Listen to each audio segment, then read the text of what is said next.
బ్రహ్మదేవుడి తల ఎందుకు తెంపబడింది? శివుడే ఎందుకు మరో ఉగ్రరూపాన్ని సృష్టించాల్సి వచ్చింది? మరణాన్ని కూడా భయపెట్టిన దేవుడు ఎవరు? కాలాన్ని నియంత్రించే శక్తి ఎవరి చేతిలో ఉంది?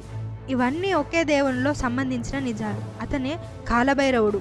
కాలానికే అధిపతి, మరణానికే భయం పెట్టిన దేవుడు. ఆలయ ద్వారాలలోనూ నగర గడియారాల దగ్గరను ఎందుకు ఈ దేవుణ్ణి పూజిస్తారు?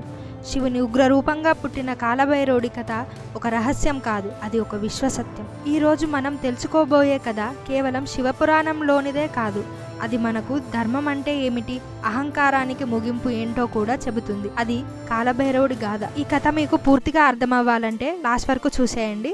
ఇలాంటి మరెన్నో ఇంట్రెస్టింగ్ స్టోరీస్ కోసం మా ఛానల్ని సబ్స్క్రైబ్ చేయండి. ఒకప్పుడు దేవతల మధ్య ఓ చర్చ మొదలైంది. ఈ సృష్టిలో ఎవరు గొప్పవారు?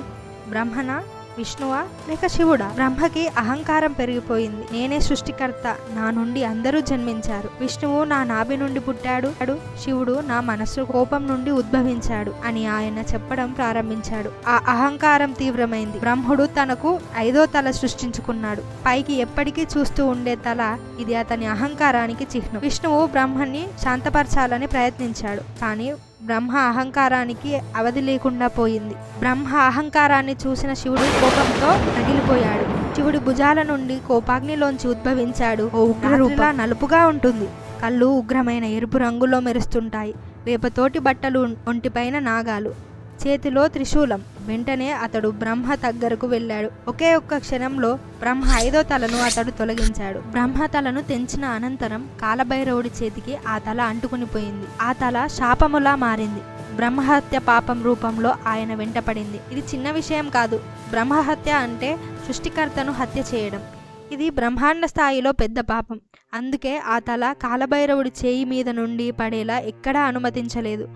ఆయన ఊరి నుండి ఊరు, క్షేత్రం నుండి క్షేత్రం తిరుగుతూ పాపం రూపమైన ఆ తలతో వెంటాడుతున్న శాపం నుండి విముక్తి కోసం ప్రయాణం చేశాడు. ఇది కేవలం శరీర ప్రయాణం కాదు, అది ఆత్మ మార్గం కూడా. భగవంతుడు అయిన శివుడే తన కోపంలో ఒక రూపాన్ని సృష్టించి, ఆ రూపం ఒక చోట నిగ్రహం లేకుండా బ్రహ్మణ తల తీసినప్పుడు ఆ కోపానికి, ఆ శిక్షకు, ఆ శాపానికి కూడా పరిష్కారం చూపాల్సిన బాధ్యత ఆ దేవుడికే ఉంది. కాలభైరవుడు చివరకు వారణాసి, కాశీకి చేరుకున్నాడు. కాశీ ఒక పవిత్ర క్షేత్రం కాదు, అక్కడ కాలం కూడా నియంత్రితంగా ఉంటుంది. కాశీలో అడుగుపెట్టిన సమయంలో ఆయన చేతికి అంటుకున్న బ్రహ్మతల భూమిపై పడిపోయింది. ఆ క్షణం అద్భుతమైనది. ఆ బ్రహ్మహత్య పాపం రూపమైన తల భూమికి లగ్నమైన క్షణానికే కాలభైరవుడికి మోక్షం లభించింది. ఆ శాపం వదిలింది. ఆ సందర్భంలో శివుడు స్వయంగా ప్రత్యక్షమయ్యాడు. అతనికి ఒక గొప్ప బాధ్యత అప్పగించాడు. కాశీ కాపలకుడు అవ్వాలని, కాశీ నగరాన్ని, అక్కడ సమయాన్ని, అక్కడికి వచ్చిన భక్తులకు ధర్మాన్ని, అహంకారాన్ని అన్నింటినీ నిగ్రహించే పని భైరవునిదే. అప్పటి నుంచే కాలభైరవుడు కేవలం శిక్షించేవాడు మాత్రమే కాదు, రక్షించేవాడిగా కూడా మారాడు.